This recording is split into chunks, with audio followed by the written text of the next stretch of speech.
Adam Watson. I'm Julian Watson. This is the Dark Center Mafia Power Hour. Today we're going to be taking a look at Frontiersman, issue number 1, published by Image Comics. But before we get into that, did you know that we post videos every single day at 9 a.m. Pacific time? Yeah. It's true. Sometimes we take a look at issues we have absolutely nothing to do with, like Frontiersman. Other times we might show previews of books that we're distributing as Comics Mainstream or even publishing as Dark Center Comics. So make sure to subscribe. Yeah. What do you think of this cover? Because it's the whole reason I decided to look at this. I like it. Yeah, it's kind of goofy, right? Yeah. He's pretty stupid looking in terms of superheroes. Yeah. But I kind of thought maybe that's the point, right? Right. This is written by Patrick Kindlin. Art is by Marco Ferreri. Lettered by Jim Campbell. Cover by Marco Ferreri. Real quickly, I don't think I've ever seen the writhing as words by instead of like writhing by. Oh, you see that at times. You see people getting clever with the way that they're credited. Words by, art by, letters by. Yeah. That happens in comics at times. There have been some comics that we've taken a look at, it must have been Trini and I who took a look at, where they made the credits like so obscure that I actually didn't know which one was the writer and which one was the artist. Oh. Yeah, I don't remember what comic that was off the top of my head.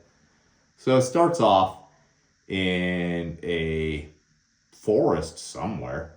I'm not sure where this is supposed to be. Where a robot's walking through the woods as, I don't know what Frontiersman's actual name is. Yeah. But the hero of the story is talking on a cell phone with who I'm guessing is his daughter, but it never actually says. Yeah. It's really nice coloring work on everything. Yeah. The art, for the most part, looks really good in this. So as he's talking to her, he bashes this robot in the back of the head, and apparently this is one of many robots that some guy built that had been looking for him for years. The guy is long since dead, but the robots keep coming after him. Now I'm just going to state really quick. If people are looking for him, he's talking on a cell phone.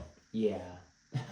Like, they never mention anything about how his cell phone is a black phone or anything that like would disguise it, right? I'm just going to say if somebody has the technology to build a robot like this, they probably have the technology to find you by your phone signal. Yeah. But whatever the case, he drags the robot back and discovers that somebody has broken into his cabin. So instead of just opening the door, he kicks it open. These are the things I don't like as much in this. The action panels are really weird. Yeah. Yeah, I like just the normal artwork I like a lot, but the action panels leave something to be desired. Yeah. So once inside his cabin, he discovers that the guy is looking for him because he was the frontiersman. Apparently some sort of superhero who actually cared about the environment. Yeah. And then we're treated to a nice montage that explains kind of what the frontiersman actually was. He comes across as somebody who would have been like one of the goofier heroes of the past in Watchmen. Yeah.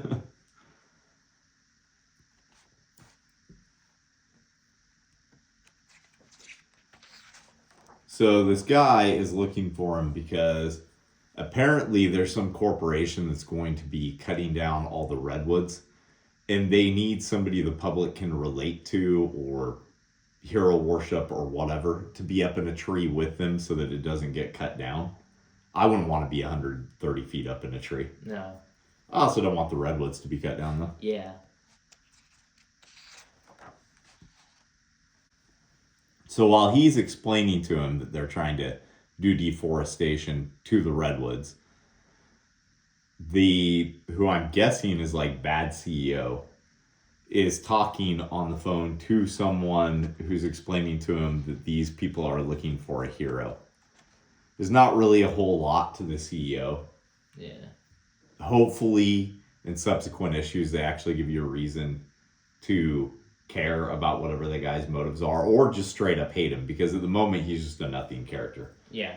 One of the things is they mention Obama by name as being a previous president in this. It doesn't state who the president in this world is, but it is in 2019. And it's very clearly Trump, but they don't name him at all, and I kind of think that's funny. Yeah. Yeah. So overall, this all looks really good. Yeah.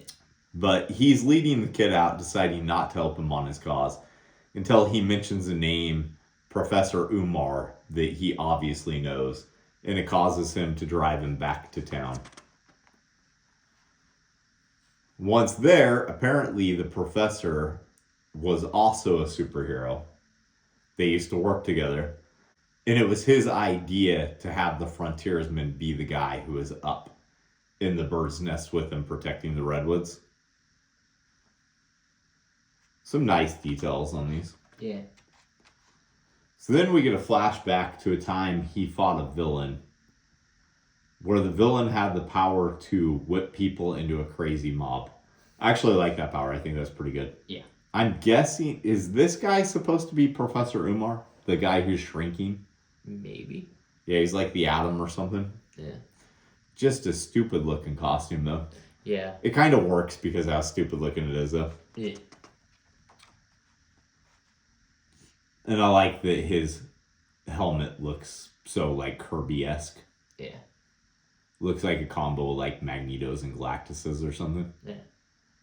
Yeah, so he then goes to talk to Claire, who I'm still guessing is his daughter, who works at some sort of, like, natural grocer.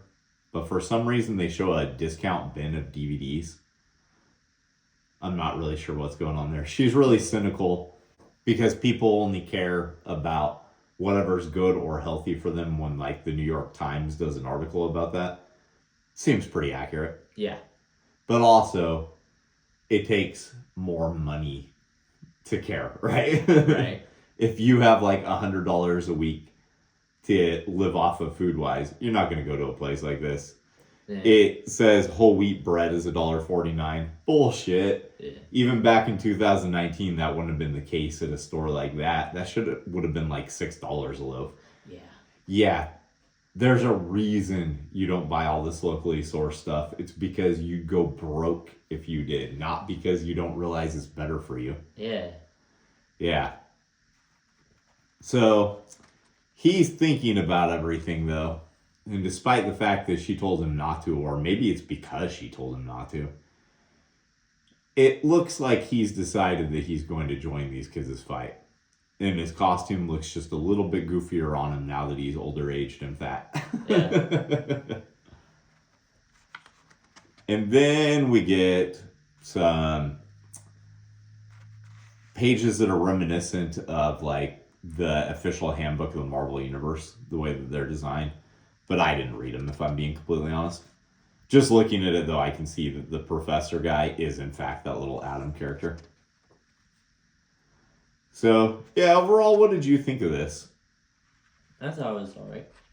Yeah, I thought it was actually decent. If I came across the next issue in like a 50-cent bin or something, I'd probably pick it up. I don't know that I'd go out of my way to find more of it, but the artwork was good enough. The writing is good enough. It wasn't quite as goofy as I'd hoped for. A little bit more serious. Judging by the cover, I thought it was going to be a little bit goofier. Yeah. But at the same time, it wasn't so loud with its message of environmentalism as to be annoying. So, overall, not bad. Yeah. You got anything else? Nope. All right, let's go make some comics.